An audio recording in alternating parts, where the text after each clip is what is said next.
quite get there, just because there's a lot of variation in religious like codes. Um, so what could that lead to?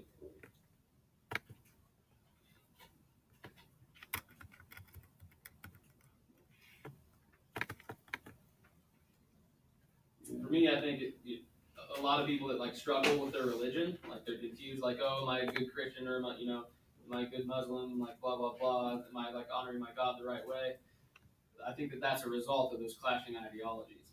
But then if you are living like a pure essentialist life and you're just following it like your rules rigidly, then you're going into you run the risk of Puritanism. So like when you learned about like the Quakers and like the Puritans that settled America early and like had these really rigid rules that they followed, that leads to you persecuting other people. It's like, oh, well, you're not following like the one true set of laws, like you're not honoring God, so we're gonna kill you. And I think that you see that with like extremists in all religions that try to impose that one code that they think is the right way on other people. But if you swing too far to the other side of the spectrum and you're just living a pure existentialist life, then what's the motivation to live? Or what's the motivation to live? If you're saying like, well, nothing has meaning, and that's like the far side of that spectrum, of like being a pure existentialist, you're really a nihilist. So you're saying that like, well, nothing matters, like nothing matters at all, not even like the purpose that you give your own life. And so if you're like a pure nihilist, you're probably not too keen on living in the first place. You're just kind of existing. And oh, thanks. Yeah. Yeah, I'm saying. I doubt that you're nah, a nihilist.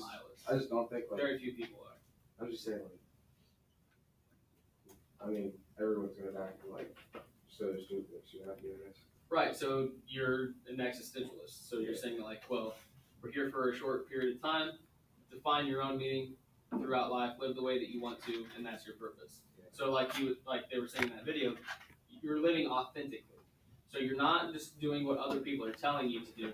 You're just living the life the way that you want to, and what speaks to you. Yeah.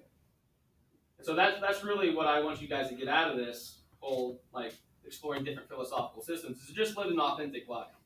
Because we can't settle on like a right or wrong way to live, like these rules that everyone should follow. Just live authentically. Like be yourself. Don't just follow other people just for the sake of it.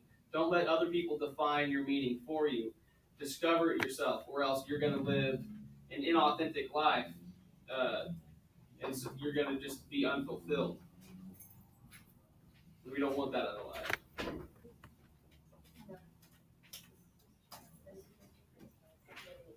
She's not in this class yet, but I'd like you to meet her. What's your name? Nyla. Nyla. Nice to meet you. Yes.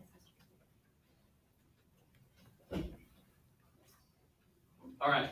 So, going back to the writing prompt, what makes a good argument a good argument?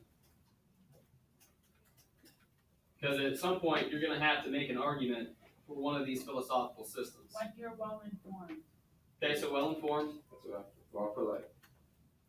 I feel like I usually don't argue because it's kind of a waste of time. But like if I do argue, someone try to make sure I know something. At least, or I do it just to like see how somebody reacts. So you're saying to have some facts to back up your claim? Okay. What else? To believe what you're arguing for, like have purpose, like why you're arguing for it. Because if you don't care, you're not gonna have a good argument. Yeah, so arguing from a place of purpose, for sure. Anything else? Can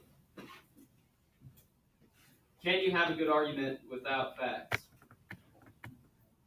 It depends on what the other person is. That's true. If you don't have facts and the argument doesn't make sense, you're just wasting your time. No, but some people BS their way through. Definitely. But every presentation has. But can someone still make a good argument without facts? I mean, So what are the things that they're doing? Sometimes it's common sense. Right. Persuading, and so how would you persuade someone without facts? You have to believe that you know what you're talking about these. And how do you do that? I don't know. Sound smart. So confidence is definitely part of an argument for sure. Use big words. Yeah, That's politics. for sure. What about saying, Oh, no, I'm stressed, bro. All right. So take a look at this triangle over here. This is a basic version of what's called the rhetorical triangle. So rhetoric, like RHETORICAL, rhetorical. So rhetoric is just arguments. So regardless of where you want to go in life, if you want to have control over your own destiny and to be able to influence other people to go along with you, or to recognize when other people are manipulating you or trying to manipulate you, then you need to know rhetoric and you need to know how to form a good argument. So there are three branches of the rhetorical triangle: logos, pathos, and ethos. Astrid and Matt were talking about being informed and having facts to back up your argument. That's logos. So logos, you can think like logic, having a logical argument that makes rational sense. Okay, that's usually the route that people go to when they're trying to make an argument, because we always hear like, oh yeah, you gotta have facts, you gotta have facts, you gotta have facts. But that's not always the case, because sometimes, no matter how well educated you are on a topic, you could be like the head of NASA and be arguing that the world is round. There are flat earthers out there that just don't care about facts, or for whatever reason not going to believe the facts that you present them anyway. So you have to engage them, and if you want to persuade them, you're going to have to engage them through pathos, which is pathos or ethos. So pathos is evoking an emotional response. So Cassie, you were saying you got to persuade people. A lot of times, just engaging them emotionally is going to be one of the strongest hooks to persuade them. So think about the arguments on like illegal immigration. Okay, so there are a lot of people saying that like, oh, illegal immigration is a huge issue right now. It's a crisis. Our country's in danger because of like unsecured borders. We got to build this big ass wall on the Mexican border. If you're going at so that argument right there has no basis in logos. Like the logic of that argument is based on false pretenses. So if you actually looked at the immigration data from a few years ago, you would see that there were more Mexican immigrants leaving the United States through the Mexican border than there were coming in each year. And so if you're saying that like, oh, this is a crisis that's like an immediate issue, it's like, well, I don't know how you're defining crisis, but there are more people actually leaving than coming in. So just factually, that's not a good argument. So what you see a lot of people doing, and they ignore those statistics completely, right? They never bring them up in their argument. They're just saying, oh, this is a huge problem. They're going to come here and take their jobs. They're criminals. They've hurt people, blah, blah, blah. So you're engaging them through an emotion. What emotion is that? Fear. You're trying to make them scared. So you're calling them to action like, well, if you want to protect your family, if you want to protect your community, we got to build this wall to stop these illegal immigrants from coming in. And a lot of the rhetoric has been like, oh, well, a lot of them are criminals. But again, if you go back to the statistics and you see how many of them are actually criminals versus just people seeking a more stable life, it's just widely disproportionate, okay? So again, that argument is not based in logic, it's based in pathos, okay? So you're evoking an emotional response. And what we've seen is, regardless of the facts, that has been a very effective argument depending on what audience you're targeting. So audience is part of this triangle. You have to know which branch of this triangle to use based on your audience. That's why if you follow politicians around as they go from community to community, their arguments change. The way that they make their arguments change based on who they're speaking to. And that's just smart, okay? Even if it seems dishonest at sometimes, and sometimes it is dishonest, it's effective.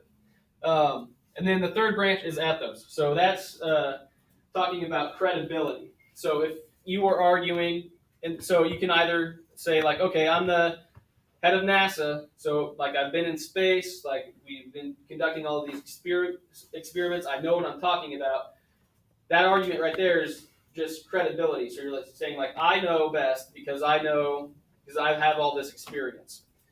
Now, if you see someone arguing like, oh, like the most important, it's like how you know that you're a good person. You gotta remain faithful to your spouse, your husband or wife or whatever. But then you see that like in their private life, they're cheating on their spouse.